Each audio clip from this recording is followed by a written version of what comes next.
In the beginning, let me offer our deepest condolences on the loss of lives in the tragic accident in AJK.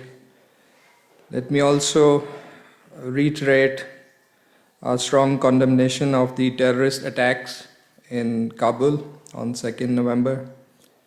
We share the pain and suffering of the families who lost their loved ones, and we condemn terrorism in all its forms and manifestations. By way of a roundup of diplomatic activities and engagements, as you would have followed, there was a telephone call between Foreign Minister Qureshi and his Australian counterpart on 1st November, during which the whole range of issues relating to bilateral cooperation and regional situation, including Afghanistan, came under discussion. Separately, Foreign Secretary Suhail Mahmood met with visiting Special Representative of Australia on Afghanistan and shared our perspective on the regional situation. In line with the digital diplomacy agenda under Vision Foreign Office of the Foreign Minister's thought leadership and Prime Minister Imran Khan's vision of catering to the needs of overseas Pakistanis, Foreign Minister Shah Mahmood Qureshi launched the Foreign Ministers Portal for all 114 Pakistan missions covering 187 countries. This app will help the Pakistani diaspora in several ways, including by facilitating document attestation through QR codes, online verification of powers of attorney, reducing chances of counterfeiting, and providing instantaneous access to the Pakistani community to a robust complaint registration and redressal systems with our missions. Further, in continuation of the Foreign Minister's FM Connect agenda for greater stakeholder inclusivity, a delegation of young entrepreneurs from the Lahore chapter of Global Non-Profit Entrepreneurs Organization called on the Foreign Minister. The Foreign Minister spoke about the priority attached by Pakistan to economic diplomacy in the context of policy shift to geoeconomics and called for win-win partnerships between government and private sector for economic development and prosperity and greater trade and investment opportunities for Pakistan. Also, yesterday, the Foreign Minister received European Parliament's delegation for relations with countries of South Asia, led by Mr. Nicola Procaccini. The Foreign Minister noted that Pakistan-EU strategic engagement plan provided a solid framework for multidimensional cooperation and reaffirmed Pakistan's readiness to continue to work for a productive and constructive partnership with the European Union. Besides the mutually beneficial GSP Plus facility, there was also an exchange of views on Afghanistan. The Foreign Minister also apprised the delegation of the widespread violations of human rights and international humanitarian law in IIOJK. In the context of our continuous engagement with regional partners, the Secretary of the Security Council of Uzbekistan, Lieutenant General Viktor Makhmudov, led a delegation to Pakistan from 1st to 3rd November. He called on the Prime Minister, the Foreign Minister, and held one-on-one meeting and delegation-level talks with National Security Advisor Dr. Moeed Yusuf. Bilateral cooperation with specific focus on geoeconomics vis-à-vis our Vision Central Asia policy.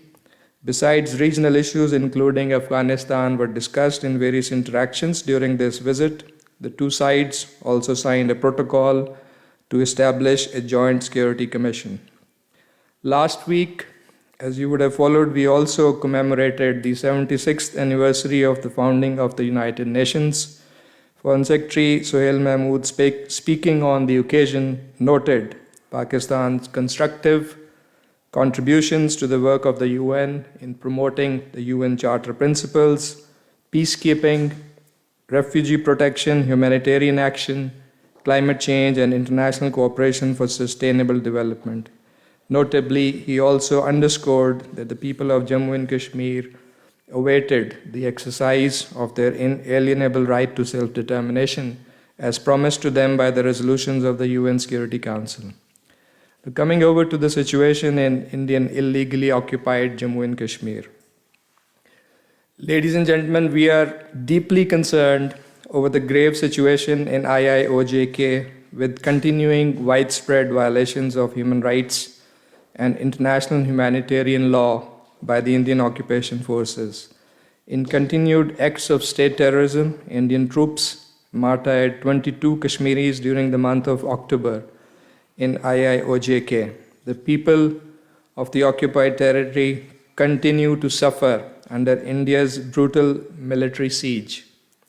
Extrajudicial killings, arbitrary arrests and detention of Kashmiri youth, harassment and custodial torture continue with impunity, while fundamental freedoms are suspended and Hurriyat leadership remains incarcerated.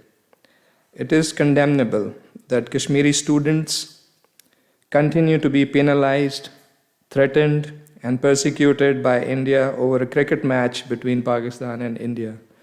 This is reflective of the extremist anti-Muslim and anti-Kashmiri Hindutva mindset in India that Pakistan has been forewarning about, and you would have seen the international media has covered this particular aspect in detail. We have also noted with serious concern the reports about Indian occupation forces setting up a so-called new investigation agency in IIOJK. This could be another repressive tool to further terrorize Kashmiris. We strongly condemn this continuing state-sponsored terrorism in IIOJK. Pakistan is also highly concerned about the frightening number of incidents of xenophobia, hate speech, hate crimes, discrimination, and grave violations of the religious freedom of Muslims and other minorities, including Christians, Sikhs, and Dalits in India. It is extremely reprehensible that minorities, particularly Muslims, are being unabatedly attacked by extremist Hindutva brigades with impunity and state complicity in BJP RSS regime. Disturbing recent incidents including stopping Muslims from offering Friday prayers at several places, attacks on many mosques and Muslim businesses in Tripura, rendering Muslims homeless and landless in Assam, victimization of renowned persons, targeting of Urdu language of Muslim minority, and violence against Muslims on flimsy pretexts are clear signs of this fascist polity in India. We call upon the international community to play its role to stop this rising tide of Islamophobia and attacks against minorities, particularly Muslims in India, and ensure their safety, security, and well-being, and protection, in particular, of their places of worship and heritage sites. With this, I conclude my remarks, and I'm happy to take your questions.